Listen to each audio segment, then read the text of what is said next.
Hello everyone, welcome back to my YouTube channel. And आज हम solve करेंगे class 10th science chapter 2 acid base and salt. इसमें क्या करेंगे ना, जितने भी आपके एक्सरसाइज में क्वेश्चन गिवन है इसको हम सीरीज वाइज लेके चलेंगे, पार्ट ए पार्ट बी। ठीक है, पार्ट ए और बी में ही पूरा कंप्लीट हो जाएगा। एंड इससे पहले जो इन टेस्ट क्वेश्चन थे, जो इन बिटवीन द टॉपिक दिया होता है, वो सारा का सारा हमने फिनिश कर लिया है एंड उसको अच्छे से सॉल्व किया है। और अभी तक आपने उसको देखा नहीं है तो एक तो इसकी सेपरेट से प्लेलिस्ट बनाई गई है एंड इस जो वीडियो के लिंक में उसका डिस्क्रिप्शन में मिल जाएगा, आप वहाँ से भी जाके देख सकते हो। एंड जैसे कि मैंने बताया था, ये जो हमने सीरीज स्टार्ट की है ये एनसीईआरटी सीरीज है। इसमें जितने भी आपके क्लास 10th के एनसीईआरटी साइंस में क्वेश्चन आंसर गिवन है वो सारे का सारे इस वाले सीरीज में सॉल्व करेंगे। ठीक है, तो अगर आप मेरे चैनल पे नए हो तो चैनल को लाइक, सब्सक्राइब एंड अपने फ्रेंड के साथ शेयर करना मत भूलिएगा। तो चलिए क्वेश्चन सॉल्व करते हैं। फर्स्ट क्वेश्चन क्या बोला है, a solution turn red litmus blue, its pH is likely to be. हमें पता है अगर रेड से अगर ब्लू में चेंज हो रहा है यानी कि वो जो सोल्यूशन है वो कैसा होगा, बेसिक होगा। क्योंकि बेस में क्या होता है, वो रेड से किस में चेंज होता है यानी कि ब्लू की, और उसका कलर चेंज होता है तो बेस होता है। और बेस कैसे हम लिटमस पेपर पे आइडेंटिफाई करेंगे, अगर सेवन देखो, जो पीएच पेपर होता है जो 0 से लेकर 14 तक होता है, 7 जो पॉइंट होता है वो उसका न्यूट्रल पॉइंट होता है। एंड 7 से लेस जाओगे तो एसिडिक करेक्टर शो होगा, एंड 7 से आगे की ओर जाओगे तो क्या होगा, बेसिक करेक्टर शो होगा। अगर इसमें कहीं 7 से ज़्यादा दिया है वो हमारे क्या होगा, बेसिक होगा। ठीक है, तो इसमें देखो ऑप्शन ए में क्या है, 1 है, 1 क्या होगा, एसिडिक होगा। बी में क्या है, 4 है, 4 भी क्या होगा, एसिडिक होगा। 5 क्या है, 5 भी क्या है, एसिडिक है। पर 10 क्या है, 7 से ज़्यादा है तो सी क्या हो जाएगा, बेसिक नेचर का ये शो करेगा। तो ऑप्शन नंबर क्या आ जाएगा, डी आ जाएगा। सेकंड क्वेश्चन को थोड़ा सा ध्यान से समझेंगे क्योंकि हमें ना एनसीईआरटी में एमसीक्यू कुछ रट्टा नहीं लगाना है। क्योंकि अब जो देखो बोर्ड में भी क्या होता है, एक दो जो एमसीक्यूज होते हैं वो क्या होता है, नॉलेज बेस होता है। यानी कि अगर आपने कॉन्सेप्ट अच्छे से रीड किया है तभी आप एमसीक्यूज सॉल्व कर पाओगे, इसीलिए समझते हुए चलेंगे। इसमें क्या बोला है ना, ए सोल्यूशन रिएक्ट विथ, यानी कि कोई एक सोल्यूशन है किसके साथ रिएक्ट कर रहा है, क्रॉस्ड एग सेल, यानी कि क्रॉस्ड एग सेल। सोल्यूशन कौन सा है, मुझे सोल्यूशन नहीं पता वो सोल्यूशन कौन सा है, तो मैं मान लेता हूँ जो सोल्यूशन है, वो जो सोल्यूशन है ना वो एक्स है।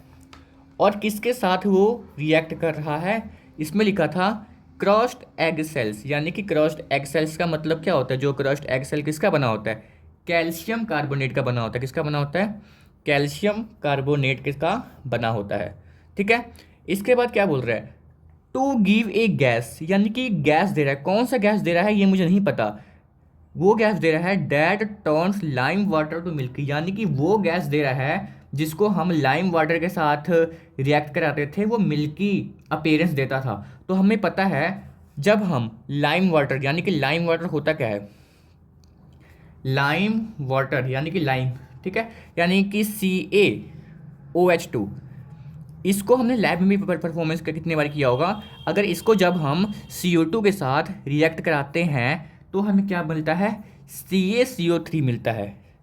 एंड क्या मिलता है हमें इसके साथ, वाटर मिलता है। ये जो CaCO2 है, CaCO3 यानी कि कैल्शियम कार्बोनेट है, ये प्रेसिपिटेट फॉर्म में होता है। ठीक है, किस फॉर्म में होता है, प्रेसिपिटेट फॉर्म में होता है। एंड ये हमें मिल्की अपीयरेंस देता है। कौन सा अपीयरेंस, मिल्की अपीयरेंस देता है। ये आप हमें क्यों करवा रहे हो, अभी बता रहा हूँ। क्योंकि हमें नहीं ना पता था वो गैस कौन सा इसमें फॉर्म हो रहा है। इसने बोला भाई कोई एक सोल्यूशंस है, वो कैल्शियम कार्बोनेट के साथ रिएक्ट करके CO2 गैस फॉर्म, यानी कि कोई गैस फॉर्म हो रहा है, वो गैस हमें नहीं पता है। इसने हमें हिंट दिया है इसमें से कौन सा गैस निकल रहा है।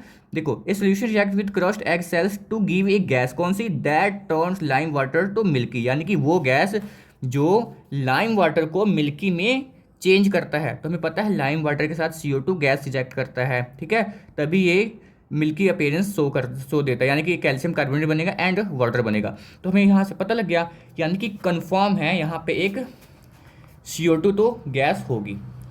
तो हमें ये सब्सटेंस पता करना है, ये एक्स क्या चीज़ है, किसके साथ रिएक्ट करेगा कि CO2 बनेगा एंड और भी 2-3 प्रोडक्ट बनेगा, तो हमें पता है। ठीक है, तो इसमें क्या बोला है, द सोल्यूशन कंटेन, यानी कि सोल्यूशन को क्या होगा, हमें पता है जब भी अगर एसिड, अगर कोई भी एसिड, ठीक है, अगर मेटल कार्बोनेट के साथ रिएक्ट करता है, ठीक है, मैं ध्यान से सुनिएगा, कोई भी एसिड अगर मेटल कार्बोनेट यानी कि कैल्शियम कार्बोनेट के साथ रिएक्ट करता है तो सॉल्ट बनता है, ठीक है, वाटर बनता है एंड CO2 गैस बनता है। तो हमें पता लग गया अगर यहाँ पे एसिड होगा तभी हमें क्या देख मिलेगा, CO2 गैस मिलेगा। तो देख लेते हैं ऑप्शन में कहाँ पे एसिड लिखा होगा, तो हमें पता लग जाएगा CO2 गैस मिलेगा। तो पहला क्या है, NaCl। NaCl तो भाई हमारा सॉल्ट होता है, हाँ। HCl गैस होता है। HCl क्या होता है, ये गैस होता है, ये हमें दे देगा। तो HCl पे क्या आ जाएगा, टिक आ जाएगा। LaCl भी सॉल्ट एंड ये भी सॉल्ट, तो ये दोनों तो हमें देंगे नहीं तीनों, इसमें एक ही एसिड है, तो यही आएगा ऑप्शन नंबर बी, ठीक है। अब बात कर लेते हैं भाई क्या ही बनेगा, बना भी तो अब इतना यहाँ तक आ गए हैं, थोड़ा सा और ही सही, थोड़ा सा और ही देख लेते हैं। तो क्या होगा, HCl को जब CaCO3 के साथ रिएक्ट कराएंगे तो क्या बनेगा, ये CaCl2 बनेगा, H2O बनेगा एंड क्या बनेगा, ये CO2 गैस बनेगा। तो ये हमारी रिएक्शंस है, यानी कि समझिएगा, यानी कि समझने से क्या होता है, आपके कॉन्सेप्ट क्लियर होते हैं। तो यानी कि कोई भी आपसे कोई कितना भी क्वेश्चन घुमा के पूछ लेना, अगर कॉन्सेप्ट क्लियर है तो आसानी से यानी कि जवाब उसका आप दे सकते हो। तो ये था क्वेश्चन नंबर बी का आंसर। देन सी की ओर मूव करते हैं। इसमें क्या बोला है ना, देखिए, यानी कि इस क्वेश्चन में जो बोला गया है इसमें ध्यान समझिएगा, जो बोला गया है 10 ml of solutions of NaOH is found to be complete neutralise by 8 ml, ठीक है, of a given solutions of HCl stop, ठीक है। यानी कि क्या बोला है इसमें देखते हैं, यानी कि NaOH है, ये कितना ml है, 10 ml है। इसको कंप्लीटली न्यूट्रलाइज करने के लिए जो HCl लग रहा है वो 8 ml यूज हो रहा है, ठीक है। इसको कंप्लीटली न्यूट्रलाइज करने के लिए हमें कितना ml लग रहा है, HCl 8 ml, ठीक है। यहाँ तक समझ में आया, अभी तक इसने ये बोला है, if we take 20 ml of same solutions of NaOH the amount of HCl solutions the same solutions as before required are neutralise it will be. यानी कि अब हम क्या करेंगे, अगर हम NaOH को 10 ml की जगह 20 ml ले ले तो HCl कितना लगेगा इसको न्यूट्रलाइज करने में, ये हमें क्वेश्चंस में पूछा है। देखो ना यार, एक बात बताऊं, 10 ml को करने के लिए भाई 8 ml लग रहा है, तो 20 को करने के लिए 16 ml लगेगा ना। कॉन्सेप्ट ही सी बात है, नहीं कि 10 को 8 तो 10 ज़्यादा हो गया, 20 हो गया, 20 को 16 लगेगा। यानी कि ईजी है क्वेश्चन है ना, यानी कि कर सकते हो। यानी कि आप अगर मैथमेटिकल कॉन्सेप्ट से करना चाहते हो तो कर सकते हो, जो हमने बाकी काफ़ी फेमस ये मेथड पढ़ा है, यूनिटरी मेथड से हमने काफ़ी बार क्वेश्चन को सॉल्व किया है। तो देखो 10 ml को भाई 10 ml NaOH है, इसको 8 ml क्या लग रहा है, HCl लग रहा है। तो अच्छा पेन से लिखूँ, ठीक है, पेन पेन पेन पेन तो नहीं मिल रहा है यार, तो इसी से दिख रहा है, विजिबल है ना, ठीक है, इसी से लिख देता हूँ फिर। यानी कि अब हमें अगर 1 ml के लिए पता करना होगा, यानी कि 1 ml के लिए पता करना होगा NaOH को, तो हम इसको 8 अपॉन में यानी कि 10 से क्या कर देंगे, डिवाइड कर देंगे। अगर मुझे 16 ml का, अगर सॉरी 20 था ना वो, 20 ml NaOH का पता करना हो कितना HCl लग रहा है, तो 8 अपॉन में 20 मल्टीप्लाई किससे कर देंगे, 8 अपॉन में 10 मल्टीप्लाई 20 से कर देंगे। 10 1 जा 10, 10 2 जा कितना 20, 8 2 जा कितना होता है 16 ml हमें क्या लगेगा, HCl लगेगा। यानी कि ये मैथ वाला कॉन्सेप्ट था, ये दिमाग वाला कॉन्सेप्ट है। यानी कि 10 ml को कंप्लीटली देखो न्यूट्रलाइज करने में 8 ml लग रहा है, तो 20 को भाई 16 लगेगा, 8 2 16 लगेगा, सिंपली सा कॉन्सेप्ट है, ठीक है। तो झंझट वाली कोई बात ही नहीं है इसमें। देखो नेक्स्ट क्वेश्चन देखते हैं, ये वाला question, which of the following types of medicine is use for treating indigestion, यानी कि इसमें से कौन सी मेडिसिन लगता है इंडाइजेशन को ट्रीटमेंट करने के लिए। तो इसमें देखो 4 मेडिसिन दी हुई है, एंटीबायोटिक दिया हुआ है, एनाल्जेसिक्स दिया हुआ है, एंटासिड दिया हुआ है एंड एंटीसेप्टिक दिया हुआ है, ठीक है।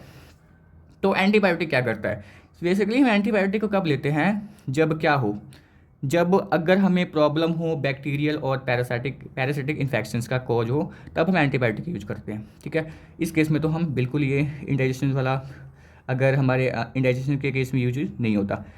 एनाल्जेसिक्स यानी कि ये क्या होता है, ये तो भाई पेन किलर है, यानी कि अगर मान लो कहीं बॉडी में पेन हो तो हम इसका यूज करते हैं, ठीक है। हाँ, एंटासिड्स इसका हम यूज़ करते हैं, क्यों करते हैं, क्या होता है अगर कभी हम ज़्यादा खाना खा लेते हैं ना, तो उसको ज़्यादा एसिड सिक्रिएट करता है, तो हमारे पेट में जलन से होने लगती है, ठीक है। तो वो देखो ये एंटासिड में क्या होते हैं, इसको माइल्ड बेस भी कहते हैं।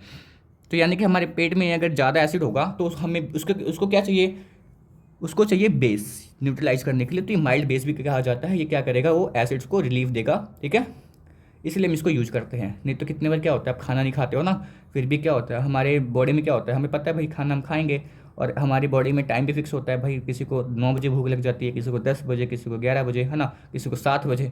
तो हमारे पेट को पता है भाई अब खाना मिलने वाला है, HCl बनाते हैं, क्योंकि जब एसिड होगा तभी तो खाना डाइजेस्ट होगा ना। अगर खाना नहीं खाओगे एसिड तो बनेगा ही, तो क्या होगा, इंडाइजेशन का वाला प्रॉब्लम आएगी, तो आपको ये लेना पड़ेगा, ठीक है। एंटीसेप्टिक तो हम लिविंग टिश्यूज़ पे यूज करते हैं, हीलिंग वोलिंग, अगर हीलिंग वोलिंग की भरना हो यानी कि जख्म जुख्म, उसके लिए। तो ये था क्वेश्चन नंबर 4 का आंसर, ठीक है। इसके बाद मूव करते हैं क्वेश्चन नंबर 5 की ओर। 6 क्वेश्चन आज सॉल्व कर लेंगे, वरना मुश्किल लग रहा है 6 क्वेश्चन सॉल्व कर। चल देखिए, देखते हैं कितना होता है। इसमें क्या बोला है, write word equations and then balance equation for the reaction taking place where. यानी कि मैंने बैलेंस पे क्या किया, बैलेंस केमिकल इक्वेशंस जो भी था मैंने अच्छे से समझाया है, ठीक है। इसकी एक अच्छे से वीडियो भी बनाई है, आप वो भी जाके उसको देख सकते हो, प्लेलिस्ट में उसकी वीडियो मिल जाएगी आपको, ठीक है। राइट वर्ड इक्वेशन, ठीक है, वर्ड इक्वेशन लिखना है एंड उसको बैलेंस भी करना है, ठीक है। पहला क्वेश्चन क्या है, देखो क्या लिखा है, dilute sulphuric acid react with zinc granules, यानी कि सल्फ्यूरिक एसिड अगर जिंक के साथ रिएक्ट करेगा तो क्या बनेगा, जिंक सल्फेट बनेगा एंड H2 बनेगा, यानी कि हाइड्रोजन बनेगा, ठीक है। ये रिएक्शंस आप प्रैक्टिस कीजिएगा, तो प्रैक्टिस के साथ क्या हो जाएगी, रिएक्शंस आपको याद भी हो जाएगी। तो ये था फर्स्ट। सेकंड क्या है, dilute hydrochloric acid react with magnesium ribbons, यानी कि अगर हम हाइड्रोक्लोरिक एसिड को मैग्नीशियम रिबन के साथ रिएक्ट कराएंगे तो क्या बनेगा, मैग्नीशियम क्लोराइड बनेगा एंड क्या बनेगा, हाइड्रोजन बनेगा। रिएक्शन पहले से मैंने बैलेंस की हुई है, ठीक है। इसके बाद थर्ड क्या है, dilute sulphuric acid react with aluminium powder, यानी कि जब सल्फ्यूरिक एसिड को एल्यूमिनियम के साथ रिएक्ट कराएंगे तो क्या बनेगा, ये बनेगा एल्यूमिनियम सल्फेट एंड हाइड्रोजन, ये बन जाएगा, ठीक है। ये रिएक्शंस आपको गिवन है, देन बैलेंस भी है। इसके बाद क्या है, dilute hydrochloric acid react with iron filings, यानी कि अगर हम हाइड्रोक्लोरिक एसिड को आयरन के साथ रिएक्ट कराएंगे तो क्या बनेगा, iron chloride and hydrogen gas form होगा। तो ये हो गया हमारा जो भी क्वेश्चन था, इसका आंसर जो 5th का था। And very much easy question, question number 6। इसमें क्या बोला है, compound such as alcohol and glucose also contain hydrogen, यानी कि अल्कोहल में एंड ग्लूकोज में, ठीक है, हाइड्रोजन होता है, पर but hydrogen but are not categorise as acid, पर इसको हम एसिड्स में कैटेगराइज नहीं करते। क्यों नहीं करते हैं भाई, देखो, यानी कि एसिड वो है जो H+ आयंस दे, इसका मतलब ये नहीं उसके पास H आयंस यानी कि हाइड्रोजन हो यानी कि वो एसिड हो गया, वो नहीं होता। अगर उसको हम एक्वा सोल्यूशन में घोल रहे हैं, ठीक है, तो यानी कि उसमें से H+ आयंस रिलीज हो, उसको हम कहते हैं एसिड। भाई ऐसे नहीं जो मर्जी मुँह उठा के आ जाए भाई मैं एसिड हूँ, तो भाई पानी में खुल के दिखाओ, अगर एसिड हो तो H+ आयंस निकाल के दिखाओ तो हम मानेंगे, ठीक है। तो उसको हम एसिड बोलते हैं। ये थोड़ी ना भाई जो मर्जी आ जाएगा, भाई मेरे पास देखो हाइड्रोजन है मैं एसिड हूँ, तो ऐसा नहीं होता ना। कोई बोलेगा भाई मैं अंबानी हूँ, तो ऐसे थोड़ी ना होता है भाई, ठीक है। इसके पास उतना पैसे भी तो होना चाहिए चलिए, ठीक है। इसके बाद क्वेश्चन क्या है, because alcohol and glucose do not dissociate into hydrogen, यानी कि जो अल्कोहल एंड ग्लूकोज है ये पानी में डिसोशिएट नहीं होते हैं, हाइड्रोजन आयंस में हैं, those can not be categorise as acid. इसमें मैं बताया था एक एक्टिविटी भी प्रूव करके दिखाओ, तो एक्टिविटी समझते हैं क्या है ये एक्टिविटी के थ्रू समझिए क्या बोला इसने। एक्टिविटी देखिए, make a circuit as so in figure, यानी कि सर्किट बनाया हुआ है, when we pour HCl in beaker then bulb glow.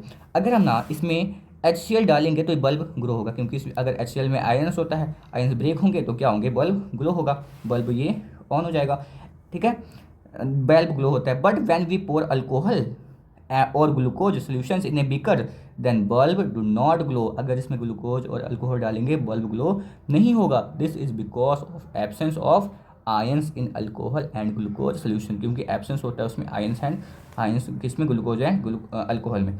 ये है आपकी सुंदर सी डायग्राम, ये 6 वोल्ट की बैटरी है, ये रबर है, ये नेल है, इसमें क्या है, इसमें अल्कोहल एंड ग्लूकोज है, एंड ये बीकर है, ये बल्ब इसमें से ग्लो नहीं हो रहा क्योंकि यहाँ पे क्या है, अल्कोहल एंड ग्लूकोज है।